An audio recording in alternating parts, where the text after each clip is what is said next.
Hi and welcome to my channel once again, and in this video it's a part 2 of the Philips Electronic Engineer video that I did, well actually probably now at least a month ago, if not 6 weeks.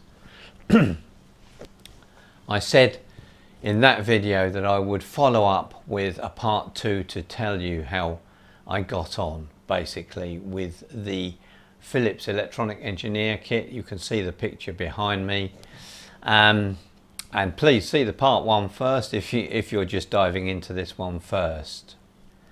So in that video I went through basically what the kit was about, and I said to you that I intended to complete the radio experiment, the 2 transistor radio experiment. And I said to you that also that because I'd bought this kit secondhand, obviously, some of the components were missing, and I'd need to replace those and try to get the radio to work. And I was quite excited about this, as you might imagine. So what went on then? I did find some replacement components. I replaced these components on the board.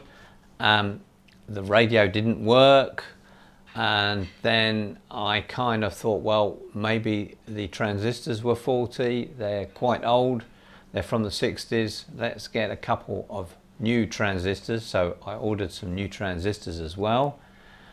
I still couldn't get the radio to work, and so I thought, well, let's kind of change the card that's on the board for some other experiment and see if I can get that to work. So I actually constructed something called a flip-flop, not a shoe or a sandal, but an electronic circuit that enabled me to or wire up a bulb that would flash.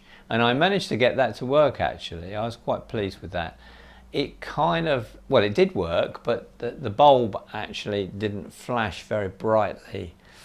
It kind of gave me some sort of impression that maybe there was something else not right. Anyway, around about that time I discovered that I wasn't really reading these circuits very well at all. Let's have a look at the circuit board here if I can show you without everything falling off. But the circuit cards, these white cards with the components on, some of what the detail on there was confusing me, because I came to the conclusion or assumption, let's say, that some of the resistors where it said R1 on another card, R1 would be the same resistor. Well, it wasn't. It's not. Each card is completely different. And once I knew that, I thought, well, let's go back to constructing the 2 transistor radio again, as we've got here, and see if we can get that working again. So that's what I've done today. I've wired all this up again. I've been quite scrupulous about checking the components and making sure that we got things in the right order and position. That's something that I had difficulty with as a young lad with this kit. I was always getting things wrong, as you might imagine, but in the end I usually fathomed it out and got things working. This has been a disappointment. Today I wired everything up, my battery, and I stuck my earpiece in to listen to the radio. I switched on and I moved these dials around, and I could hear a hiss coming through this earpiece. Now that's kind of a halfway house really. I get the impression that this is actually working, that hiss that tells you that you've got some sort of form of amplification going on there with something, but it's just not picking up anything. I'm just wondering whether the limited range of this variable resistor here to tune in radio stations is very, very narrow, and maybe the stations that still exist in the medium wave just can't be picked up by this.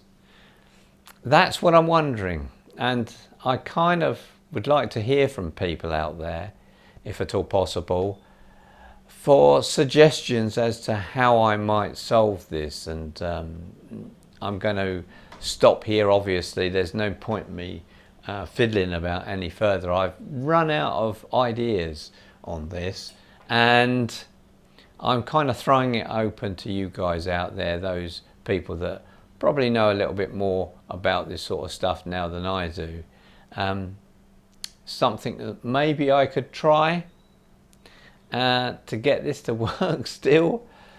Am I making the right assumption about the medium wave stations now? Are they outside of the, or possibly outside of the scope of this variable resistor? If I turn it around, you'll see that the variable resistor here is quite a simple affair. It's not very large, and I suspect it's limited in how it works.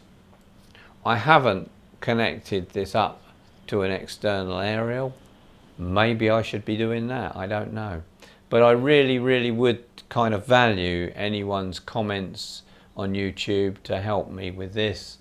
I'm not going to get rid of it. I'm going to keep it safe for now, and see if anyone comes up with any suggestions. So, a disappointment really for me.